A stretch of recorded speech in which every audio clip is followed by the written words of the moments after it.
In the bustling town of Idere, surrounded by rolling hills and fertile lands, there lived Chief Adewale, a man known far and wide for his wealth and generosity. He was a pillar of the community, a successful cocoa merchant who had built an empire from humble beginnings. His sprawling estate, with its high walls and lush gardens, was the envy of all who laid eyes upon it. Chief Adewale had three children: Limpe, the eldest daughter, Shegun, the middle son, and Tunde, the youngest.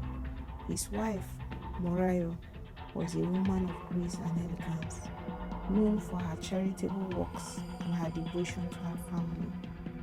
On the surface, they were the perfect family, but Chief Adewale had always harbored a secret concern.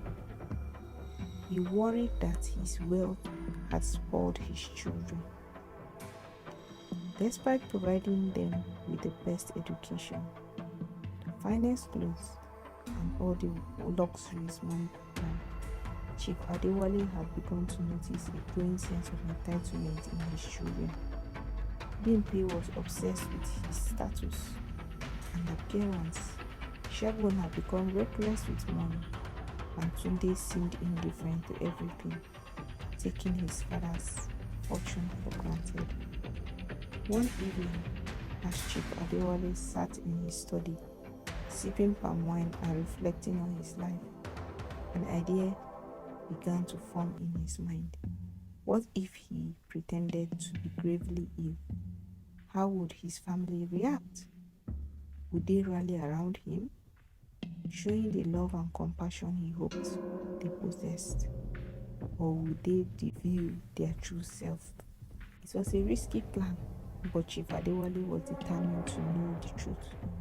The next morning, Chief Adewale summoned his trusted servant, a man who had served the family faithfully for decades. The old man entered the study with a bow, his face lined with years of loyalty. Chief Adewale began, his voice low. "I have a task for you. It will require your utmost discretion. You must not tell no one, not even Morayo, my wife." Baba Adebayo nodded, his curiosity piqued. "What is it, Chief?" The servant said. "I want you to spread a rumor that I am gravely ill." Chief Adewale said, his eyes serious. "Tell the household staff that I am bedridden and that my condition is worsening. I want to see how my family reacts. This will be a test of their character." Adebayo hesitated for a moment, then nodded again. "As you wish, Chief. I will do as you ask." With the plan set in motion, Chief Adewale retreated to his room, feigning weakness and fatigue. He ordered that no visitors be allowed except for his immediate family. The news of his sudden illness spread quickly through the estate, and soon the entire household was abuzz with concern. When Morayo heard the news, she rushed to her husband's bedside, her heart filled with worry. She found Chief Adewale laying in bed, his face pale, his breathing labored. She knelt beside him, taking his hands to hers. "My husband, what has happened to you?" she asked, her voice trembling. "You were fine just yesterday."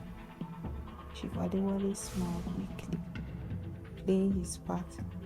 "It seemed my time has come, Morayo, but do not worry. I have lived a full life. Now it is up to our children to carry on." Morayo's eyes filled with tears. "Do not speak of such things. You will recover. We will call the best doctors. Do whatever it takes to restore your health." Chief Adewale nodded, but inwardly he was waiting to see how his children would react. Bimpe was the first to arrive. As the eldest, she prided herself and being the most responsible and sophisticated of the siblings. When she entered the room, she took one look at her father and immediately began to cry. "Oh, Papa, what will we do without you?" Bimpe wailed, her tears flowing freely. But even as she cried, Chief Adewale noticed something troubling. Bimpe's eyes kept darting to the ornate jewelry box on the dresser, a box that held some of the most valuable possessions. "Bimpe, my daughter," Chief Adewale said softly, "do not cry. I am still here." Bimpe sniffed and dabbed at her eyes with a handkerchief. "Yes, Papa, but what if something happens to you? We must be prepared. You know how chaotic things can get when there is no proper planning." Chief Adewale nodded, though his heart grew heavy. He knew what Bimpe was implying. She was more concerned about the inheritance and the family's wealth than his well-being. Next, Shegun arrived, his face set in a mask of worry. As the only son, Shegun had always felt the weight of expectation on his shoulders. He approached his father's bedside with a sober expression. "Father, I've heard the news. Is it true? Are you really sick?" Shegun asked, his voice hesitant. Chief Adewale nodded. "Yes, my son, I am not well." Shegun sighed and sat down in a chair by the bed.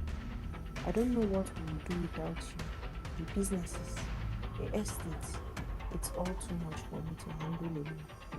Chief Adewale watched his son closely.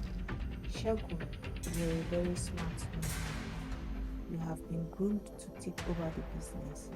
I have faith in you." But Shegun shook his head. "It's not that, Father. It's just, I've been thinking. Maybe it's time to liquidate some of the assets. You know? Sell off the properties. Downsize the business. It's also overwhelming." Chief Adewale frowned. Shegun's words were a thinly veiled excuse of cash out and enjoy the wealth without the responsibilities that came with it. The thought of his hard-earned legacy being squandered weighed heavily on him. Finally, Tunde arrived, the youngest of the three. Tunde had always been the most carefree, the one who had shown the least interest in the family's affairs. He strolled into the room, his hands in his pockets, a look of mild concern on his face. "Hey, Dad, I heard you are not feeling well," Tunde casually said. Chief Adewale nodded. "Yes, Tunde, I am not well." Tunde sat at the edge of the bed and looked at his father. "Well, I hope you get better soon. But you know, life is short. We should enjoy it while we can. Maybe we could take a trip somewhere when you are better. Go to the coast, relax for a bit." Chief Adewale stared at his son, wondering if this was his way of avoiding the seriousness of the situation, or if he truly didn't grasp the gravity of it. Tunde's lack of urgency and concern disappointed him, though he had expected much. Over the next few days, Chief Adewale continued to feign illness, observing his family's behavior. Bimpe began to subtly inquire about the contents of the family safe, asking her mother about the will and how the estate would be divided.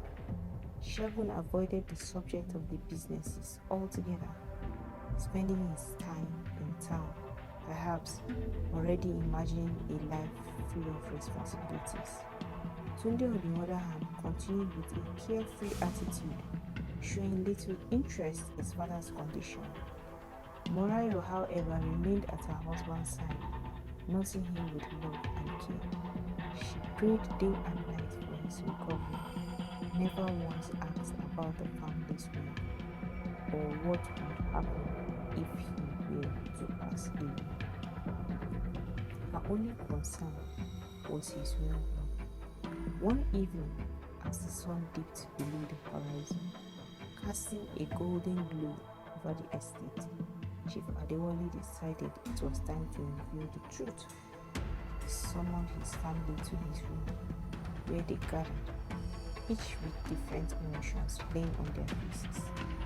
"My dear family," Chief Adewale began, his voice stronger than it had been for days. "I have something important to tell you."